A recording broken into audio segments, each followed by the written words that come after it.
Picture this. You're in aisle 4 of the grocery store. Your cart is half full, you're just trying to grab some pasta sauce, and suddenly it happens. Your sweet, angelic toddler transforms into a screaming, flailing puddle on the linoleum because you told them they couldn't hold the fragile glass jar. Suddenly, it feels like every single person in the store is staring at you, judging your entire existence. Oh, the dreaded aisle 4 meltdown. We have all been there. Your heart rate spikes, your face flushes, and all you want to do is grab your kid like a football and sprint to the minivan. Welcome to the Rising Parent Podcast. I'm Edna. And I'm Tim, and today we are diving deep into the Gentle Parenting Guide to Handling Toddler Tantrums in Public.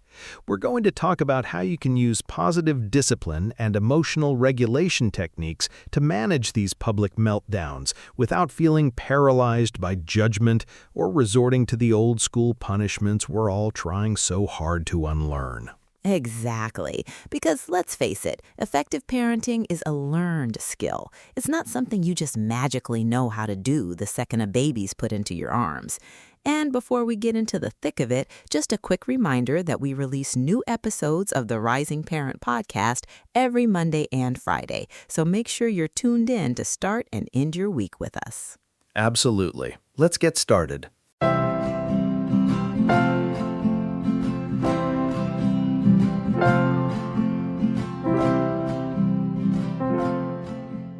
So, Edna, public tantrums. This is, hands down, one of the top 3 things parents bring up when they start coaching sessions with us.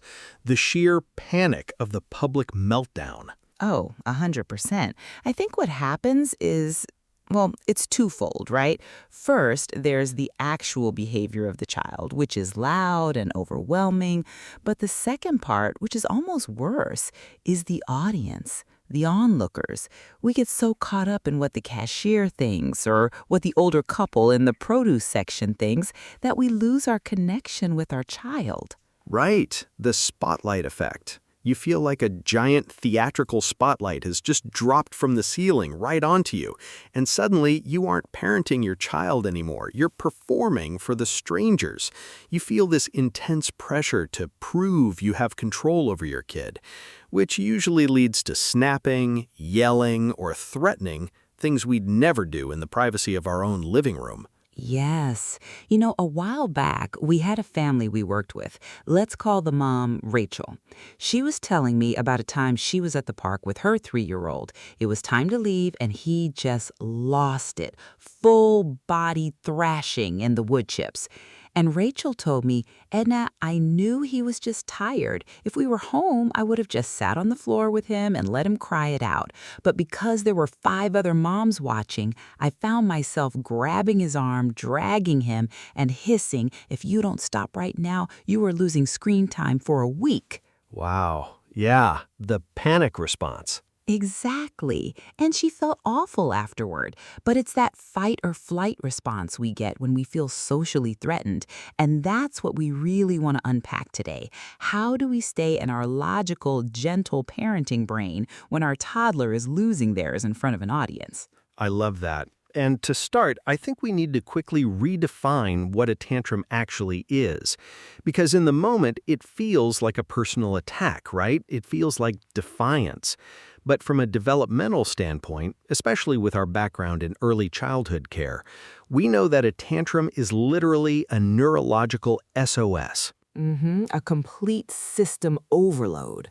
Right. The toddler's amygdala, the emotion center of the brain, is firing on all cylinders, and their prefrontal cortex, which handles logic and reasoning, is essentially offline. It's totally under construction. So when they drop to the floor screaming about the pasta sauce jar, they aren't manipulating you. They are genuinely overwhelmed by a feeling that is too big for their tiny little body to process. I always use the analogy of a pressure cooker with families during our coaching sessions, especially during those early sleep-deprived months when the toddler is going through so many developmental leaps. They are taking in so much sensory information all day. The lights in the grocery store, the noise of the carts, the weird smell in the dairy aisle, it's all pumping pressure into the cooker. The no about the pasta jar is just the tiny valve finally blowing off. Oh, the sensory overload is huge. Do you remember back when we operated the daycare? We had this little guy, let's call him Leo. Oh, sweet little Leo, yes. Leo was the sweetest, most easygoing kid during free play, but every single time we had an assembly or a larger group gathering with the older kids in the main hall, he would completely melt down. And at first, it looked like defiance. He'd throw his shoes, he'd scream, but when we actually stepped back and observed, it was the echo in the room. It was the sheer volume of 20 kids singing at once. Once we realized that, we started bringing a pair of noise-reducing headphones for him. Yeah, and the meltdowns completely stopped. It was like magic. Exactly, because we stopped treating it as a discipline issue and started treating it as a regulation issue. And that's the core of gentle parenting. We aren't being permissive. We aren't saying, oh, throw your shoes, that's fine. We're asking, what is driving the behavior? Which brings us perfectly to the pregame strategies. Because if you want to handle a public meltdown, the best thing you can do is try to prevent it before you even leave the driveway. The pregame, yes. Lay it on us, Edna. What's the checklist? Okay, so I always tell the families we work with to use the HALT method. It's an acronym.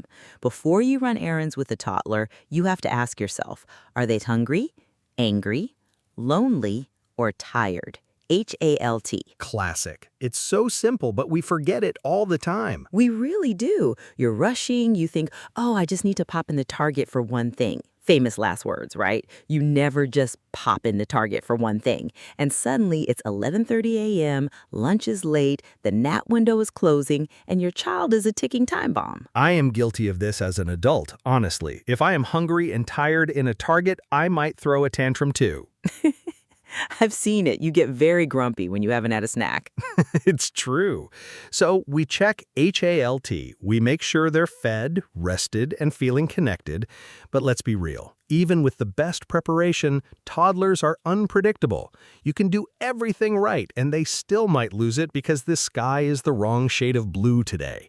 So when the meltdown actually hits, when the screaming starts in public, what is step one? Step one is actually about you, the parent, not the kid. Step one is regulating your own nervous system. Because if you meet their chaos with your chaos, you just get a bigger tornado. Meeting chaos with chaos. That's so true. Co-regulation is the scientific term for it, right? A child literally cannot calm down if the adult holding them is buzzing with anxiety and anger. Our mirror neurons reflect each other. Exactly. But Tim, this is the hardest part. How do we regulate ourselves when there's a lady in the next aisle giving us the side eye? It's so much easier said than done. It is incredibly hard. And you know, we hear this so frequently in our coaching sessions that we actually sat down and created a tool specifically for this exact moment. Because when you're in fight or flight, you can't remember all the great advice you heard on a podcast. You need something tangible. Oh, yes. Tell them about the new guide. I am so excited about this. I am too. Listeners, we are thrilled to introduce the Public Peace Pocket Guide. This is a 3-page PDF that we designed to be incredibly discreet. You can save it right onto your phone's lock screen or print it out and keep it in your diaper bag. When a meltdown hits and you feel the eyes on you, you just pull this up. It is a lifesaver. It features a 4-step de-escalation flowchart specifically for toddler emotions. Plus, it has quick parent calming exercises to manage that intense social anxiety we just talked about. Right, and my favorite part, it has 5 in-the-moment scripts for common public triggers, literally telling you exactly what to say when your brain goes blank. And it even includes a mini-script section on what to say to onlookers, which we'll get into a little bit later. It's basically having us right there in your pocket coaching you through the storm. Absolutely. It's a quick, Easy tool.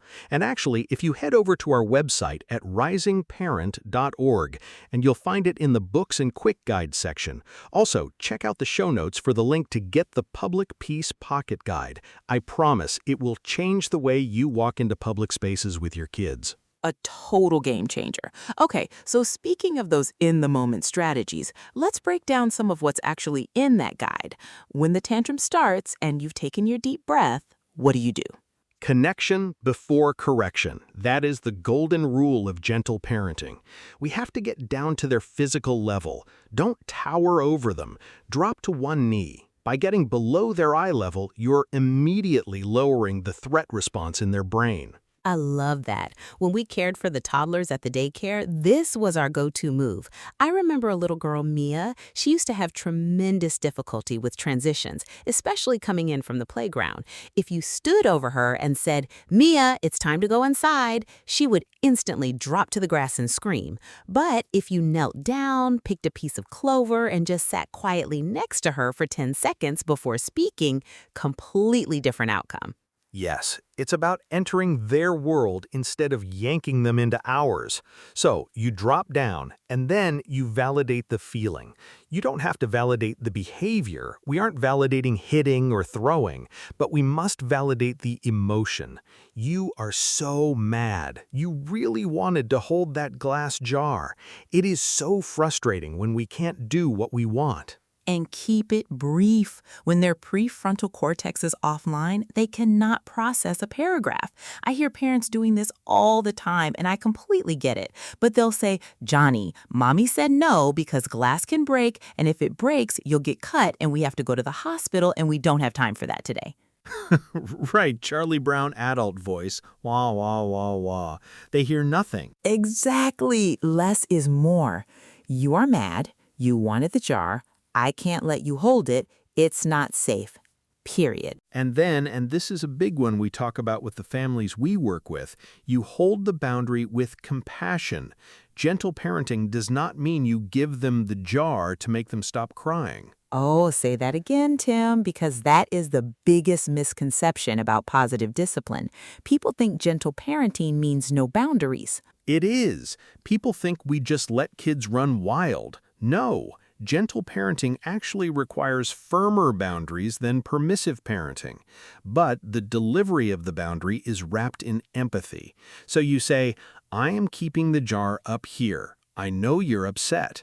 And if they're thrashing and screaming, you become their anchor. You don't try to stop the crying. Wait, that's huge. Say more about that. Don't try to stop the crying. Well, think about it. Crying is the release of the pressure. When we try to shush them, stop crying. Look, here's a toy. Stop crying. We're telling them their emotion is inconvenient and needs to be shoved down. If we just calmly sit there, maybe put a hand on their back if they like physical touch, and say, "I'm right here. Let it out," the tantrum actually ends faster. Yes, because they feel safe enough to complete the stress cycle. We see this all the time in our coaching. We had a dad recently, let's call him David. David told us his biggest trigger was his son's crying in public. He would immediately bribe him. "I'll get you a cake pop, just please stop." And his son learned, oh, if I escalate at Starbucks, I get a cake pop. The classic accidental reinforcement. Exactly. So we worked with David on just sitting in the discomfort of the noise. And the first time he tried it, it felt like an eternity that he just held his son on his lap on a bench outside the cafe and said, "I'm here." And within 2 minutes, the boy took a deep breath, nuzzled into his chest, and was done. 2 minutes. 2 minutes feels like 2 hours when people are watching, though, which brings us to the elephant in the room, dealing with judgmental onlookers, because that is the real reason David was buying the cake pops. Oh, absolutely. The dreaded public glare. You know, I have a very specific stance on this. Most of the time, the judgment we feel is projected. Really? You don't think people are actually judging? I mean, some are. There's always going to be that one person muttering about kids these days. But honestly, I think 80% of the people looking at you are actually feeling empathy. They are parents who have been there, or grandparents remembering when their kids did the exact same thing. We interpret their glances as judgment because we feel out of control and embarrassed. That is such a fantastic reframe. We project our own insecurity onto their faces. Right. But let's say someone is glaring, or worse, someone actually makes a comment. How do we handle that while staying calm for our kid? Well, this is where having a script is so empowering, which again is why we put those scripts in the Public Peace Pocket Guide. If someone is just staring, sometimes the best thing to do is just look up, give a tired, knowing smile, and say, "We're having a big feelings day." We're having a big feelings day.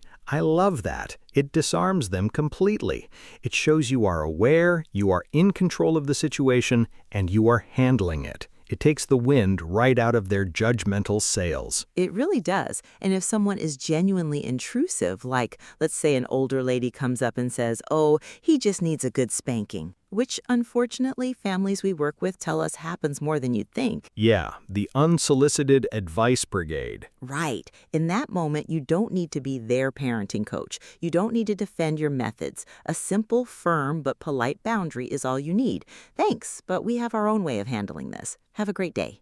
And then immediately turn your attention back to your child. Boom. We have our own way of handling this. You are modeling boundary setting for your child right there in the moment. You're showing them, I am your safe space. I will protect our bubble, and I will not let outside pressure change how I treat you. That is profound for a child's sense of security. It really is. You know, back when we ran the daycare, parents would sometimes come to pick up their kids, and the kid would have a massive meltdown at the cubbies. They didn't want to leave, or they couldn't get their coat on, and the parents would look at me panicked, apologizing profusely. "I'm so sorry. He's usually so good. I'm so embarrassed." Oh, I remember those days. The cubby meltdowns. The cubby meltdowns. And I would always tell them, please don't apologize. Your child is expressing a perfectly normal, healthy emotion. Take your time. We are a safe space. And you could literally watch the parent's shoulders drop 3 inches. They just needed permission to stop performing. Yes, and since we don't always have a supportive daycare provider standing next to us in aisle 4 of the grocery store, we have to become that voice for ourselves. We have to give ourselves permission to drop the performance. Absolutely. Give yourself some grace. Parenting in public is an extreme sport. It really is. So let's look at the flip side for a second. We've talked about the peak of the meltdown, the de-escalation. What happens after, the post-game, if you will? The child is calmed down, the tears have stopped, and you're walking to the car. Do we talk about it? Do we ignore it? This is a great question, and it's a critical part of emotional regulation for toddlers. You absolutely want to process it, but only when their brain is fully back online. If you try to talk about it while they're still sniffling, they might just ramp right back up. Right. The amygdala needs time to completely cool off. Exactly. So wait until you are in the car, maybe driving home, or even later that evening during bath time when they are calm and connected, and you can do a little debrief. Keep it shame-free. "Hey, it was really hard to leave the grocery store today, huh? You were really mad about that jar." And this is where you can do a little proactive problem solving for next time. Next time we go to the store, what can we do to help our bodies stay calm? Do you want to hold the list or maybe push the mini cart? Oh, giving them a job. That is a brilliant positive discipline strategy. Toddlers crave autonomy. Half the reason they tantrum in public is because they feel completely powerless. They're strapped into a cart, dragged to places they don't care about, and told no 50 times. Giving them a job, like holding the grocery list or picking which apples to put in the bag, gives them a sense of control over their environment. I remember a family we were doing some coaching with. They had a daughter who refused to get in the car seat after leaving the library. It was a massive public spectacle every week. We told the mom to give her a special job that could only be done once she was in the car seat. The job was holding the mom's keys while she buckled her in. Let me guess. Problem solved? instant success. She marched right to the car saying, "My keys, my job." It's amazing what a little shift in perspective can do. Instead of forcing compliance, we invite cooperation. Beautifully said, Tim. Inviting cooperation. That's really the heart of everything we do. All right, this has been an incredible conversation. Let's do a quick recap for everyone frantically taking mental notes while driving or doing the dishes. Let's hit the key takeaways. Okay, key takeaway number 1. A tantrum is a neurological event, not a behavioral defiance. Your child is having a hard time, not giving you a hard time. Spot on. Takeaway number 2, check the HALT acronym before leaving the house. Are they hungry, angry, lonely, or tired? Set yourself up for success. Takeaway number 3, in the moment, prioritize connection over correction. Drop to their eye level, validate the emotion briefly, and hold the boundary with empathy. And takeaway number 4, reframe the public judgment. Remind yourself that most people are empathetic, and for those who aren't, use a simple script like, "We're having a big feelings day," to protect your peace. And remember, if you want all of this distilled into an easy, quick reference guide, definitely grab the Public Peace Pocket Guide using the link in our show notes. Yes, that guide is a must-have for the diaper bag. Well, Edna, I think we've given our listeners a solid game plan to confidently navigate their next outing. No more hiding from the grocery store. No more hiding. You've got this, parents. Give yourself grace, give your child grace, and take it one trip to Target at a time. Absolutely. Thank you all so much for tuning in to the Rising Parent Podcast today. If you found this episode helpful, please hit that subscribe button. It helps us out tremendously. And while you're there, leave us a 5-star review and let us know your biggest takeaway. And be sure to visit our website at risingparent.org. And hey, we want to hear from you. You can request an episode topic right on our website. If you are struggling with something specific, let us know, and we will literally make that episode for you. We love answering your specific questions. And don't forget, new episodes of the Rising Parent Podcast are released every Monday and Friday. So we'll be right back here with you in just a few days. Until then, stay confident, stay connected, and keep rising. Bye, everyone. Bye.